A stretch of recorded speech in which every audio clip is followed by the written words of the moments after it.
భువనగిరిలో Munugode MLA Rajagopal Reddy hot comments చేశారు. తనపై కావాలనే తప్పుడు ఆరోపణలు చేసిన వ్యక్తికి ఎమ్మెల్యే టికెట్ కోసం కృషి చేశానన్నారు. భువనగిరిలో Munugode MLA Rajagopal Reddy hot comments చేశారు. తెలంగాణ ఉద్యమంలో తాను కీలక పాత్ర పోషించారని, తెలంగాణలో కాంగ్రెస్ పార్టీని అధికారంలోకి తీసుకురావడానికి ఎంతో కృషి చేశానన్నారు. తనపై కావాలనే తప్పుడు ఆరోపణలు చేసిన వ్యక్తికి టికెట్ ఇవ్వాలని నేనే కృషి చేశానన్నారు. తుంగతుర్తి కాంగ్రెస్ పార్టీ టికెట్ ను తప్పుడు వ్యక్తికి ఇవ్వడం జరిగిందని పేర్కొన్నారు. వినాశకాలే విపరీత బుద్ధి అంటూ సంచలన వ్యాఖ్యలు చేశారు. తుంగతుర్తి ప్రజలకు, నా అభిమానులకు, తనను నమ్మి ఓటు వేసిన కార్యకర్తలందరికీ క్షమాపణలు కోరుతున్నారు. తనపై ఆరోపణలు చేసిన ఎమ్మెల్యేపై ఎవరు మీడియా సమావేశాలు నిర్వహించవద్దన్నారు. నిరసనలు చేపట్టవద్దని, పార్టీ కార్యకర్తలు సమన్వయంతో వ్యవహరించాలని ఆయన సూచించారు. ఇప్పుడు సమావేశం జరుగుతున్నప్పుడే నాకు కొందరు వ్యక్తులు చెప్తున్నారు, మందుల సామేల్ గారు నా గురించి కామెంట్ చేసిందని చెప్పి. నేను ఒక పార్లమెంట్ సభ్యునిగా భువనగిరి పార్లమెంట్లో పనిచేసిన, ఒక నల్గొండ జిల్లా ఎమ్మెల్సీగా పనిచేసిన.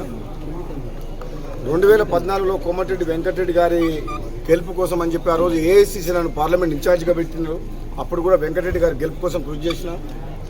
2020 మొన్నటి ఎలక్షన్లో, పార్లమెంట్ ఎలక్షన్లో కూడా నేను మునుగోడు ఎమ్మెల్యే ఉన్నా సరే, నేను మంత్రిని కాదు, మునుగోడు ఎమ్మెల్యేని. కానీ కాంగ్రెస్ పార్టీ అధిష్టానం, నాకున్న పరిచయాలు,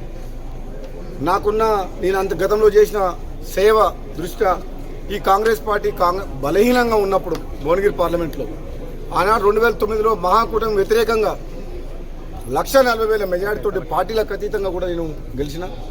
భువనగిరి, ఆలేరు, జనగామ, తుంగతుర్తి, నగరికల్ ప్రాంతంలో, మునుగోడు ప్రాంతంలో కమ్యూనిస్టులు, కాంగ్రెస్, టీడీపీ, టీఆర్ఎస్ బలంగా ఉండేది ఆ రోజుల్లో. ఈ 2009లో నేను ఎంపీగా వచ్చిన తర్వాత ఈ ప్రాంతంలో కాంగ్రెస్ పార్టీ బలోపేతం కోసం చాలా కృషి చేసిన.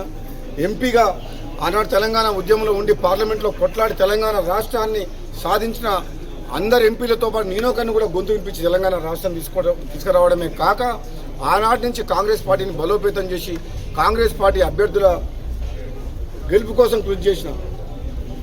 మరి మందుల సామేల్ గారు ఏది ఆలోచించి మాట్లాడుతున్నారో, నాకు టికెట్ ఇప్పియమని చెప్పి మా ఇంటికి ఒక 100 సార్లు వచ్చిండు. మన తుంగతుర్తితో సంబంధం లేకపోతే మా ఇంటికి వచ్చి టికెట్ ఇప్పిమని ఎందుకు అడిగిండో నాకు అర్థం కాలే. అక్కడ చాలామంది టికెట్ కోసం పోటీ పడ్డారు తుంగతుర్తిలో. కానీ మందుల సామేల్ గారికి నేను మాట ఇచ్చిన, నేను తప్పకుండా నేను అసెంబ్లీలోకి తీసుకెళ్తా, నువ్వు అసెంబ్లీలో అడుగు పెడుతున్నావు నీకు మాట ఇచ్చిన. నేను తిరుపతిలో ఉన్నప్పుడు ఫోన్ చేస్తే ఆయన ఫోన్ చేసి ఇదే మాట చెప్పిన, నీకు మాట ఇస్తున్నా దేవుని సమక్షంలో నువ్వు అసెంబ్లీలో అడుగు పెడతావని చెప్పిన. మాట ఇచ్చినట్టు నేను కాంగ్రెస్ పార్టీలో చేరినప్పుడు నేను అడిగిన 2 టికెట్లు బాన్స్వాడలో ఏనుగు రవీందర్ రెడ్డి గారికి, తుంగతుర్తిలో మందుల సామేల్ గారికి. ఈ 2 టికెట్లు కూడా నేనే అధిష్టానంతో మాట్లాడి నా టికెట్తో పాటు వాళ్ళకి టికెట్ తీసుకొచ్చింది నేను. అదే కాకుండా ప్రచారం కూడా వ్యక్తిగతంగా నేను మునుగోడు ఎమ్మెల్యేగా వండుకుంటూ నకరికల్లు, తుంగతుర్తి, భువనగిరి, ఆలేరు, సూర్యాపేట ఈ నియోజకవర్గాల్లో నాకున్న తక్కువ సమయంలో కూడా వాళ్ళ గెలుపు కోసం నేను ప్రచారం చేసి వాళ్ళందరినీ కూడా గెలిపించిన. ఆనాడు కాంగ్రెస్ పార్టీ రాజగోపాల్ రెడ్డి బీజేపీ పోవడం వల్ల నష్టం జరుగుతుంది, మన ప్రభుత్వం రావాలి, రాజగోపాల్ రెడ్డిని తీసుకురావాలని చెప్పి పార్టీ అధిష్టానము, బట్టి విక్రమార్క గారు, కాంగ్రెస్ పార్టీ నాయకులందరూ కూడా నాతో సంప్రదింపులు చేసి నువ్వు వస్తే బాగుంటుందని చెప్తే నేను మన కన్నతల్లి లాంటి కాంగ్రెస్ పార్టీని కొన్ని ప్రత్యేకమైన పరిస్థితుల్లో ఆ రోజు కొన్ని అవమానాలు భరించలేక ఈ పార్టీలో నాకు గుర్తింపు లేదు, న్యాయం జరుగుతలేదు అని చెప్పేసి నేను పార్టీ మారడం జరిగింది. ఉప ఎన్నికల్లో కూడా అందరు ఎమ్మెల్యే లాగా నేను ఒక పార్టీలో గెలిచి ఇంకో పార్టీలోకి పోలేదు. 12 మంది ఎమ్మెల్యేలు కాంగ్రెస్లో గెలిచి టీఆర్ఎస్లోకి అమ్ముడిపోతే నేను ఒక్కరిని మాత్రం పార్టీకి పదవికి రాజీనామా చేసి నైతికంగా నేను నా మోరల్ వాల్యూస్ని కాపాడుకున్నా.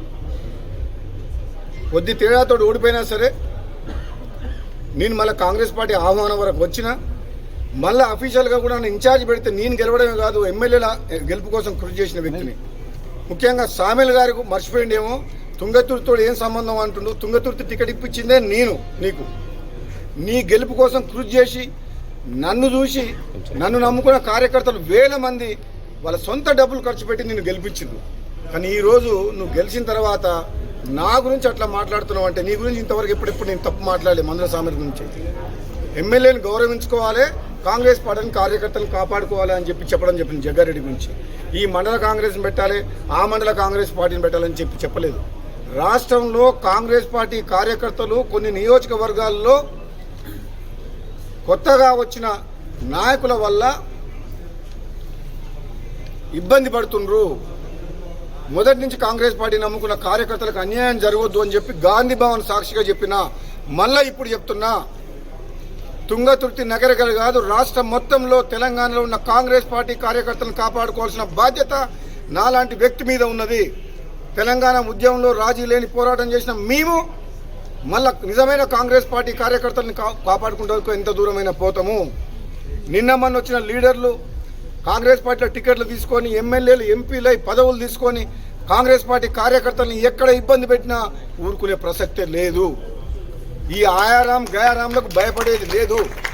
నిజమైన కాంగ్రెస్ పార్టీ కార్యకర్తలను కాపాడుకోవాల్సిన బాధ్యత పిసిసి ప్రెసిడెంట్ మహేష్ కుమార్ గౌడ్ మీద, AICC in-charge general secretary Meenakshi Natarajan గారి మీద, రాష్ట్ర కాంగ్రెస్ నాయకుల మీద, మాలాంటి వ్యక్తుల మీద, అధిష్టానం మీద ఉన్నది. మేము ఎవరికి వ్యతిరేకం కాదు. ఎమ్మెల్యే గెలిచిన సామెల్ గారిని గౌరవించుకుంటాం.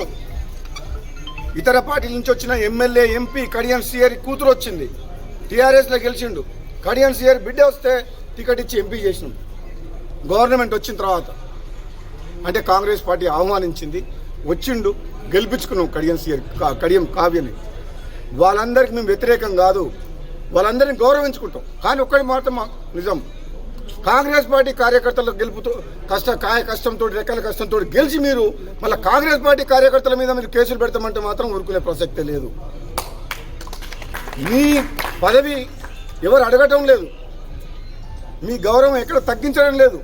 కానీ కాంగ్రెస్ పార్టీ కార్యకర్తల్ని కొంచెం గౌరవించండి, వాళ్ళకు న్యాయం చేయండి, వాళ్ళని అవమానించకండి, ఎక్కడ కేసులు పెట్టకండి, ఇబ్బంది పెట్టకండి, అవసరమైతే సాయం చేయండి. కానీ ఇది నోటుకు వచ్చినట్టు మాట్లాడకండి.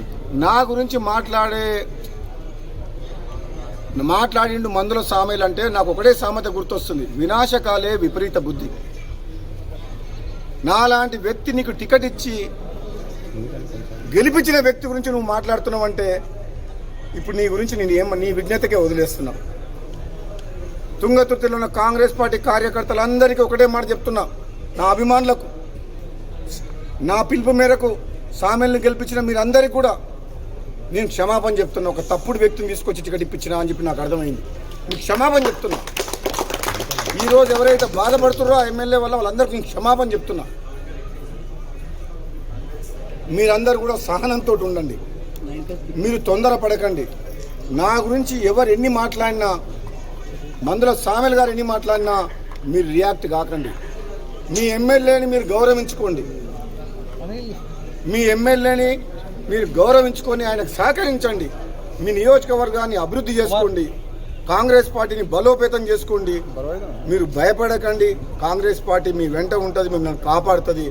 మీరు తొందరపడి ఎక్కడ కూడా ఎమ్మెల్యేకి వ్యతిరేకంగా ప్రెస్ మీట్లు కానీ, పోస్టులు కానీ, సోషల్ మీడియాలో కానీ దయచేసి కోమటిరెడ్డి బ్రదర్స్ అభిమానులు ఎక్కడ మీరు తొందరపడకండి.